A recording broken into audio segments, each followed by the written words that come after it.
Welcome to the Celtic Myth Pod Show, bringing the tales and stories of the ancient Celts to your fireside.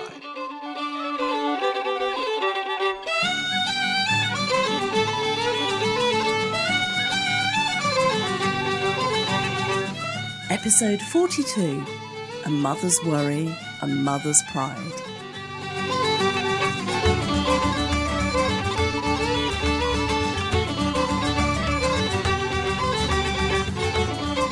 Hello, welcome to the Celtic Myth Pod Show. I'm Gary. And I'm Ruth. And this is it. This is the one. What do you mean? Well, this is the... Oh, can we have one of your drum rolls, please? What? Oh, Just all right. play okay, a drum roll. Okay, go again. Okay. This is the final episode in the story of Pwyll, Prince of Dyfed, the first branch of the Mabinogi. The next story will be the second branch, the story of Branwen. But before that, let's make a start with the contact details. If you'd like to send us a message or some feedback, drop us a line at Gary and Ruth at CelticMythPodshow.com or give us a ring on 001 206 666 3775. I kind of want to put that to music. Yeah. I want to go 001 206 666 3, well, you know, all that stuff. I want to do something. I want to sing it. I want to jingle it. Yeah. Anyway, carry on. Okay. Sorry. Okay. Give us a ring on, and Ruth's going to do a jingle for you. Come on, sing it. What's our phone number? 001 206 666 3775. No, you see, it's terrible. We can't sing jingles. Okay, it doesn't work, does it? You just, jingles aren't your thing. No, right. All right, you're right. They're not, are they? No, anyway, that's 001 206 666 3775. You can also have a look at the show notes for this episode at shownotes.celticmythpodshow.com because they'll tell you about the episode you're listening to. If you pop along to the website, you can see how all the Welsh names actually look written down and find out all of the sources and references we've used in making this show. So have we got any news and views?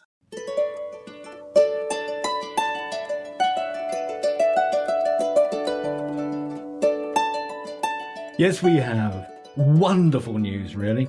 We'd like to welcome all of the new listeners who have just joined us. Yes, welcome to you all. It's really nice to have you aboard. It is.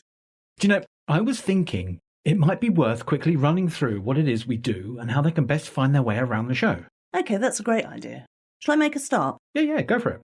Okay, so far we've told the stories from the Irish mythological cycle. That's the earliest Irish stories. Now with this show, we finished the first story or branch of the Welsh Mabinogion, or Mabinogi as it's properly called. Yep. You can begin the Irish stories with episode 1, which is called Gods in the Mist, and the Welsh Mabinogi with episode 30, Restless Dreams. You'll also find some special shows sprinkled among that lot that include modern stories, music and poetry, and some interviews. And they're labelled SP11, SP12, and so on. So instead of just a number, you'll have an SP in front of it. So that's how you tell the difference. Yeah, that's what I was trying to say. There's also a help page on our website that'll take you through everything. So if you get stuck, have a look at that. But for now, it's time for the story. I think you're right. Okay, so tell us what happened last time.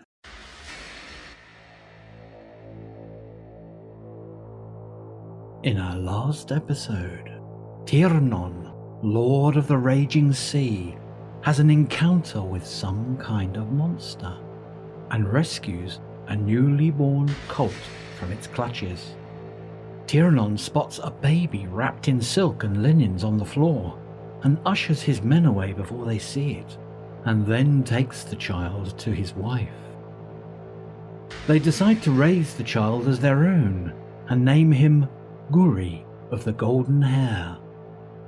Pwyll and Rhiannon are overjoyed for the couple, but sadly, Rhiannon begins to worry even more than before.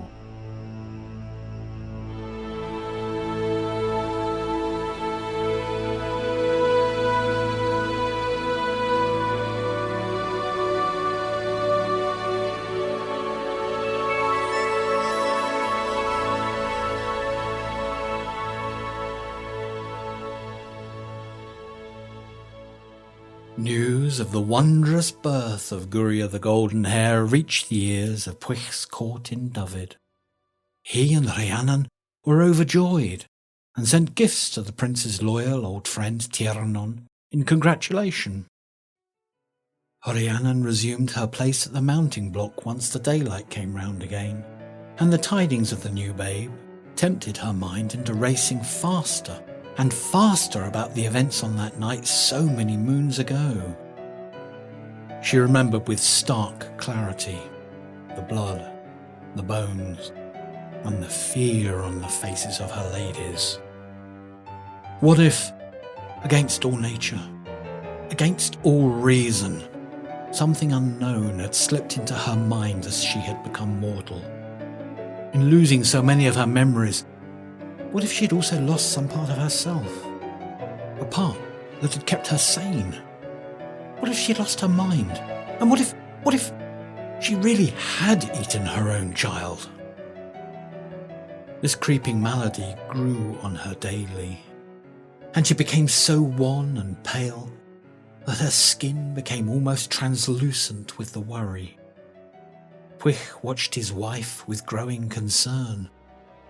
Even some of the druids began to regret the harshness of their judgment, while others still felt it to be too lenient for such a crime that was so far beyond belief. In her darker moments, Rhiannon found herself wondering whether they were indeed correct. In her lighter moments, her only joy was to spend time at the gates of Arberth with the horses she so loved. All of this was unknown to Teyrnon and his wife, however, and they had their hands full with the astounding growth of their young babe. The toddling Gurri stayed with his mother in the Gwent court until he was a year old, and by the end of that time, he was walking strongly and steadily and getting under everybody's feet. He was also as strong as a much larger 3-year-old. After another year, he had grown much taller and was as strong as a 6-year-old boy. And before the end of his 4th year, he was strong and eloquent and making deals with the stable hands to be allowed to lead the horses down to the water to drink. As the time of his 4th birthday approached, Gurri's mother was inspired with an idea for a gift for her son. She leant over towards Teyrnon at meat that evening. My lord, what happened to that colt you saved on the night that you found our child? So I commanded the grooms and stable hands to take care of the goat, and he has grown into a fine, strong stallion. Would it not be a good idea, my lord, if you were to cause him to be broken in and to be given to the boy?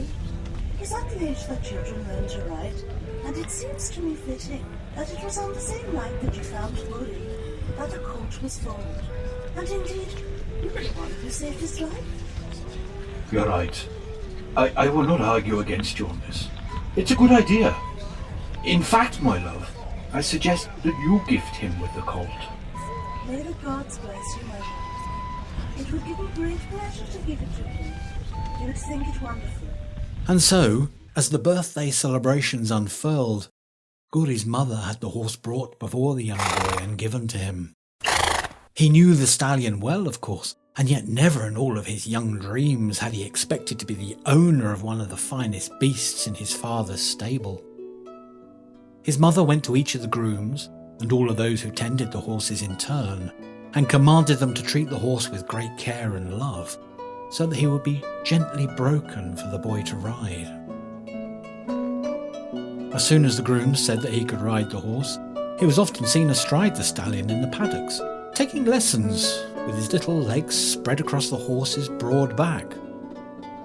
Many wondered at the gentleness of the stallion towards the young lad, and the stories grew in the telling.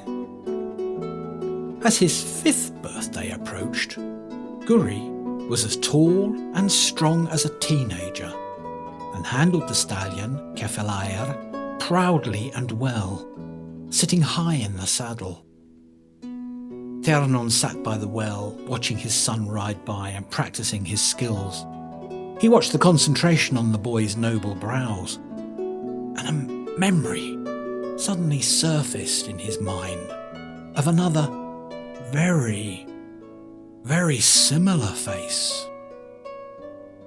A disturbing thought crept into his mind. Each time new visitors came to their court, he and his wife listened carefully for news of Rhiannon and her punishment, until they began to hear of the horrible state that she was in, how the punishment had brought her to such a state of wretchedness. Teyrnon made many discreet inquiries, and he reflected long and hard on these, watching his son even more closely.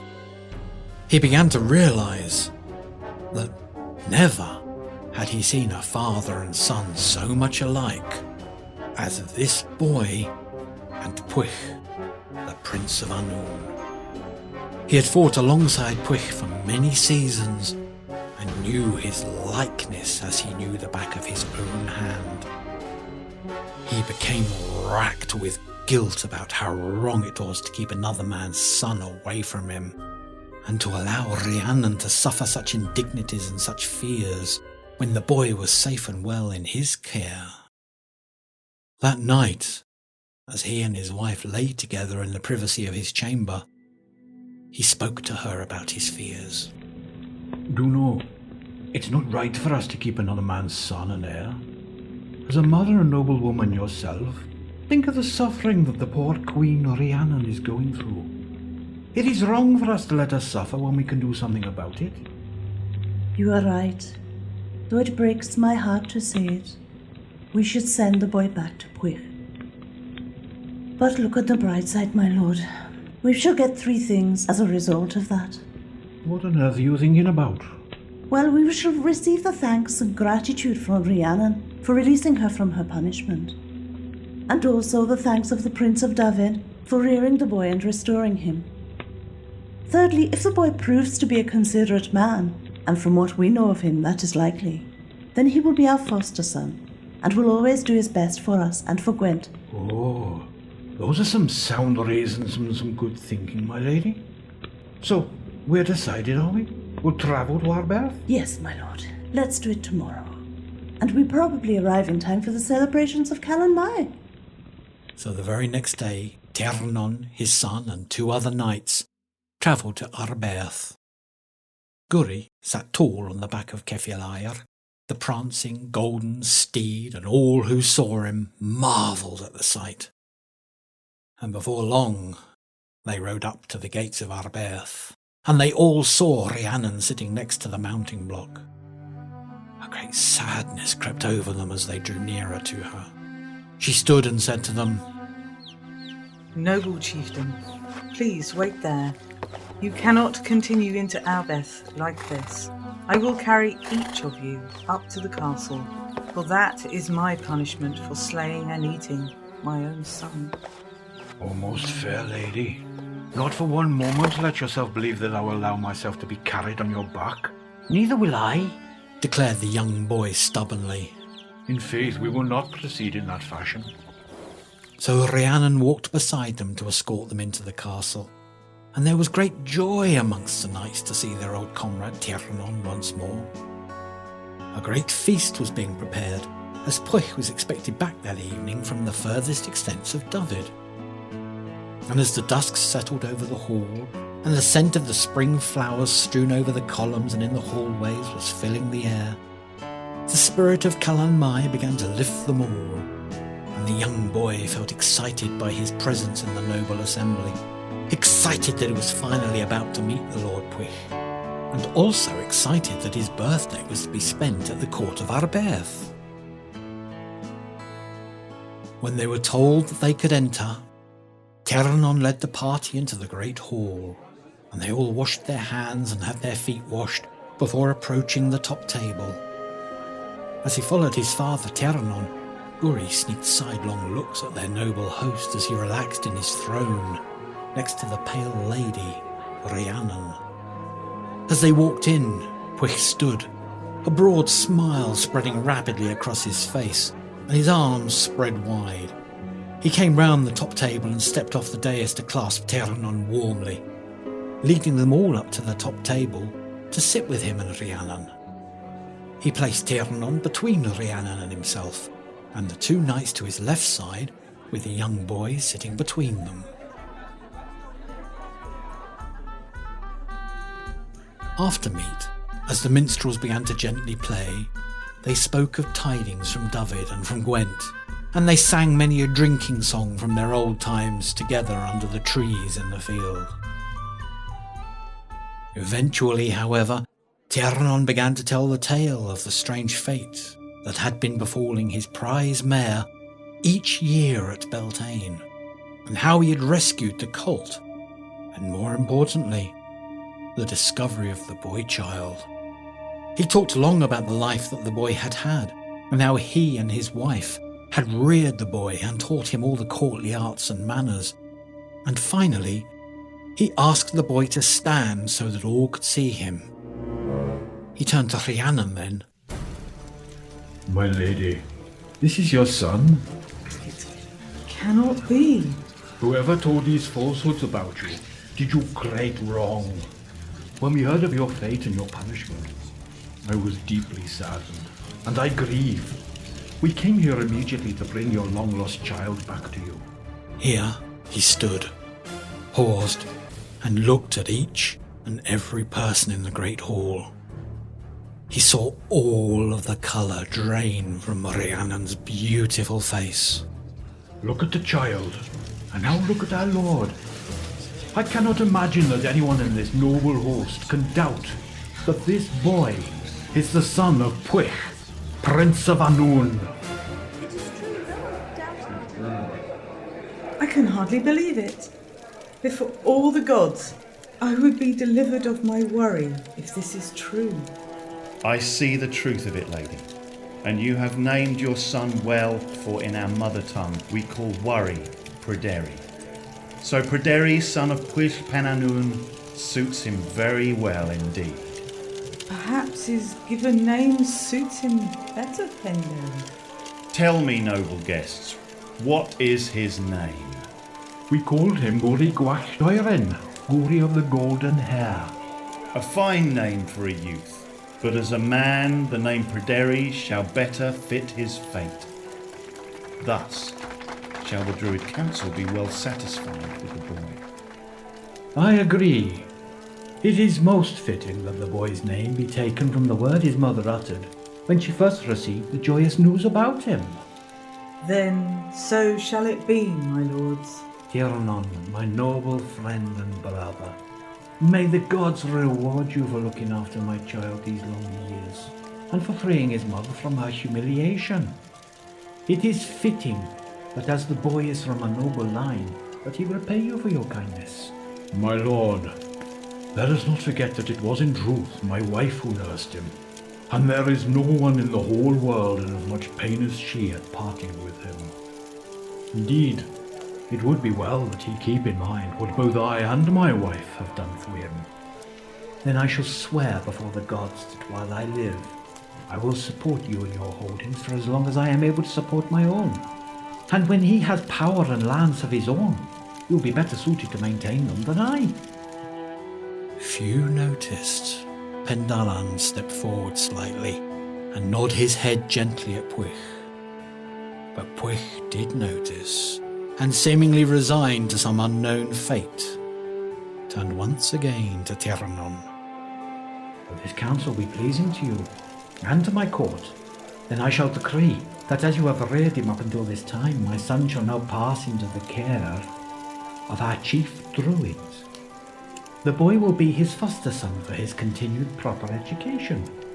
So you two shall be friends, and you shall both be foster fathers to the boy. That is excellent counsel, my lord. My wife will be overjoyed at the news. A wise decision, my lord. The High Council will be most pleased. I think all are agreed on that, my lord. The celebrations went on throughout the night and long into the next day. The boy Guri, now getting used to his new name of Pryderi, gently slid under the top table as the dawn broke through the high windows. He laid his head on a foot cushion, cuddled up next to one of the sleeping wolfhounds. When the sun was high in the sky, he was gently woken by one of the maids, handed a bowl to wash in and broke his fast with bread and honey. And then after gently hugging his sleeping father and staring in awe at his real father, Pwyll, who still sat snoring in his throne, Pryderi headed off, cup in hand, into the castle in search of Pendaran. Pendaran and those nobles and princes who were allied to the druid greeted him warmly and helped him pack Kefilire for the journey. All of those knights quickly made friends with this golden-haired youth, so full of life and joy. As for Teyrnon Turfliant, he and his companions set off for Gwent with offers from both Pwyll and Rhiannon of all the best gifts they could find. They offered him horses, fine jewels, and the most highly prized dogs. But his heart was so full of love and joy that he declared that they had all been given gifts enough and would accept nothing more. They each stayed in their own realms after that for many years. Pryderi, the son of Pwyll Penanwn, was brought up carefully, as was right and proper, until he was the most handsome young man, the most skilled at every worthy feat in the kingdom, and all looked up to him. He visited Pwyll often and grew to love the ageing old man. Rhiannon never seemed to fully recover from whatever sickness had befallen her at the mounting block, but she always shone with fresh light at Pryderi's visits and spent many long hours with him telling him tales of the ancient Fae. He also visited Teyrnon when he could, although that old worthy never seemed to add any extra wrinkles to his face, and his beard grew no longer. Sadly, his wife had crossed into the Summerlands some years before, and Pryderi learnt from the sadness in Teyrnon's eyes the true value of a steadfast woman at his side, although it was to be many years until he found one for himself. And so the long years passed, until the lady's calling came to Pwyll Penanwn, and he also made the journey into the Summerlands, passing from the much-loved mountains and valleys of Dyfed into the glorious sunshine. There he would sing with the ever-young and spend long, long hours in deep converse with his ancestors. So it fell unto Pryderi to move into Arberth and take up the duty of care for the 7 cantrevs of Dyfed. And after all his tuition, he did this with great success. All of his realm and those that bordered onto it loved him greatly, so much so that his fosterkin, his true companions, expanded greatly, and he added by blood and conquest the 3 cantrevs of Ystrad Tewi and the 4 cantrevs of Ceredigion to his realm, and these were called the 7 cantrevs of Saisalwch. At the end of his campaign, he rested in the halls of Arberth, close to the hollow hills of Bryn Caere from which his mother emerged, and she was much heartened to see him safe from danger and enjoying the pleasures of court. But one more challenge awaited the young Pryderi before this story can draw to a close, and that was to win the heart of Cigfa, the daughter of Gwyn Gohoiw, the son of Gloiw Walsladan, the son of Casnar Uledig, a renowned lineage from a much-respected prince in the provinces to the east. How he won her heart is another tale, a tale that has been lost in the swirling mists of the years. But win it he did, and he took her to be his wife. They had that rare joy and true love that Pryderi had seen both in the lives of Teyrnon and his wife, as well as that of Pwyll and his fey mother, Rhiannon. With a ceremony that was visited by all of the princes in the land, we reach the end of this mighty first branch of the great tree that is the Mabinogi.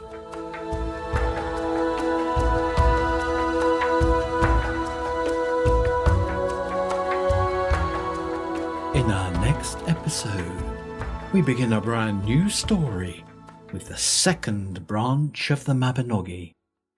Well, that was amazing. What an incredible story. I can't wait for the next one. But I will give our listeners a tip. Eh? What? Make sure you have tissues with you for the next one. Ah. Mm.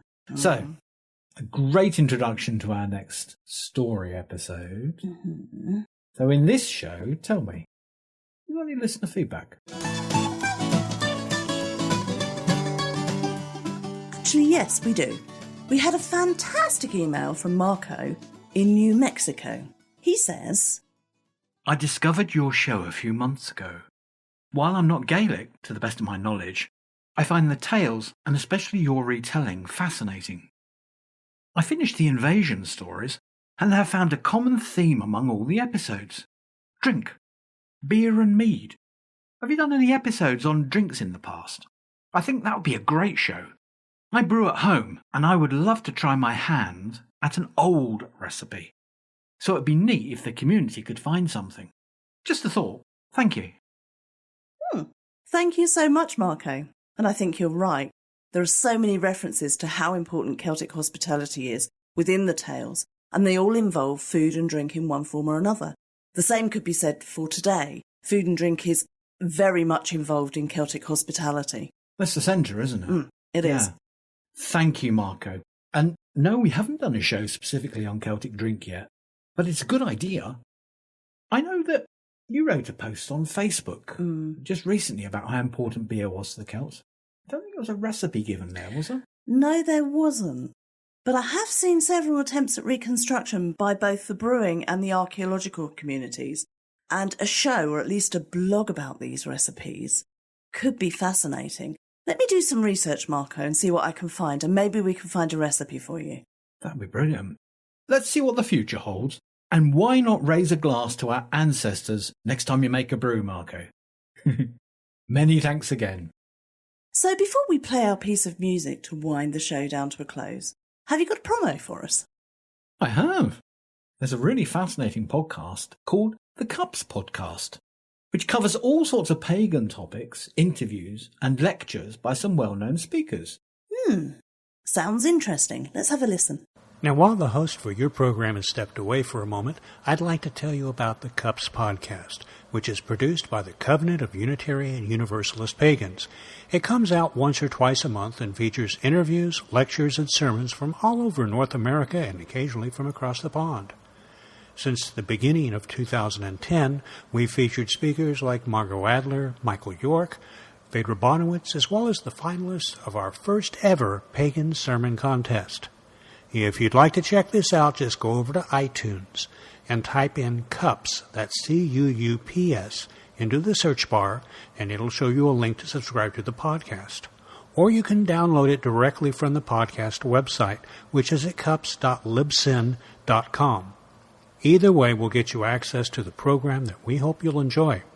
I'm host for the Cups Podcast, David Pollard, wishing you best of blessings, and, well, I'll hush up now, because the host for your program's back and ready to roll. Thank you, David. We'll have all the details in the show notes. Sounds fab. Is it time for our piece of music yet? Oh, I think it is. What have you got for us? Well, you know that Samhain, or Halloween, was the time of the New Year for the ancient Celts. Well, that's right, yeah, as far as we know. Death of the old year, birth of the new. And as this episode is likely to be released around Samhain this year, I thought it might be nice to celebrate the turning of the wheel with a track from the lovely Blanche Rowan and Mike Golston, called Welcome in Another Year. Now that sounds good. Let's have a listen.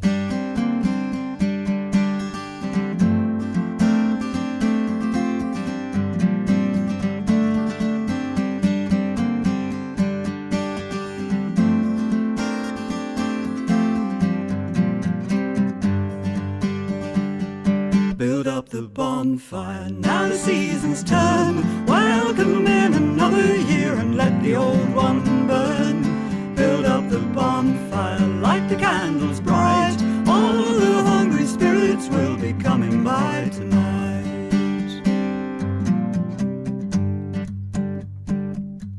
Light the bonfire, another year has flown. Gather friends around you, don't spend the night alone.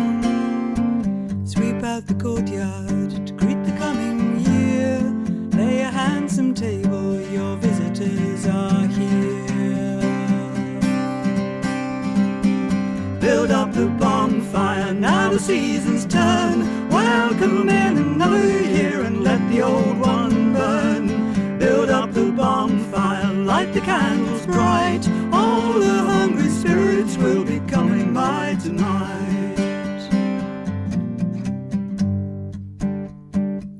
Here come your sorrows, all your old regrets, every broken promise and every unpaid debt. Perched on your shoulders, yearning toward the flame, pour them a glass of whiskey and greet them all by name. Build up the bonfire, now the season's turn. Welcome in another year and let the old one burn. Build up the bonfire, light the candles bright. All the hungry spirits will be coming by tonight. Now make them welcome, offer them release, offer them atonement and pray they may find peace. Give them your blessing, but do not let them stay. Beat on the cans and the pots and pans and send them on their way. Build up the bonfire, now the season's turn. Welcome in another year and let the old one burn. Build up the bonfire, light the candles bright. All the hungry spirits will be coming by tonight. Build up the bonfire, now the season's turn. Welcome in another year and let the old one burn. Build up the bonfire, light the candles bright. All the hungry spirits will be coming by tonight. Build up the bonfire, now the season's turn. Welcome in another year and let the old one burn. Build up the bonfire, light the candles bright. All the hungry spirits will be coming by tonight. Coming by tonight. Coming by tonight. Coming by. That was Blanche Rowan and Mike Gulston with their superb track Welcome in Another Year from their album The Dance Goes On. The album is superb and it takes us through all of the seasons of the year. Yes, it's a lovely album full of medieval mystery and magic. You can find all the details in the show notes for this episode. Now, do we have anything else for our wonderful listeners? Oh yes. Yeah, we've got to announce the winner of our competition for the Duncarron hoodie. Oh, yes, of course. In our last episode, we asked you if you could name the lovely pooch belonging to Charlie from the Clanranald Trust and Shore Patrol. He's often seen gazing at the burgers at Duncarron. And I was talking about the pooch, not Charlie. And the answer was Odin. And the winner is... Oh, can I do the drum roll thing again? No, I don't think so. I think twice is a bit much, don't you? Oh. Maybe a fanfare. Yes! Right, okay. The winner is... Helen from the UK. Many congratulations, Helen. Yes, congratulations, Helen. That hoodie will be winging its way to you. Before we go, I'd like to send out a shout of thanks to Rain Cloud, Battery Discharger, Jengalil, and Ariel from the Druidic Craft of the Wise podcast for their superb reviews on iTunes. They all keep us going. Thank you so much. Now, I can't think of anything else, so unless you've got something. Well, I thought I'd do a dance for them. No, Shall I do a dance? You don't want to see him dance. Really, you don't. Shall I dance? You don't. Honestly, it's a torture. You don't want to see him dance. All right, I give it, and then we really have come to an end. Good. In that case, very quickly, we'll wish you many blessings before he changes his mind and say, Pwyll.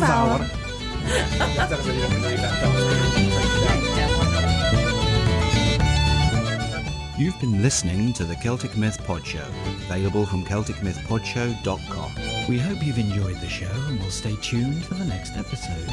You can send us an email or some voice feedback to Gary and Ruth at CelticMythPodShow.com. We'd like to say a special thank you to Kulan's Hounds, who provided us with the theme music for our show. You can find them at www.sfhounds.com. We'd also like to say a massive thank you to Ambrose, Kira, Celia, Dave the Bar, the Dolman, Keltoria, Kevin Skinner, Phil Thornton, S.J. Tucker and Spiral Dance. All of these wonderful friends are giving us unrestricted access to their music. More details about each of them can be found in the special Friends of the Show page on our website. You'll find links to all of these wonderful artists in the show notes at shownotes.celticmythpodshow.com.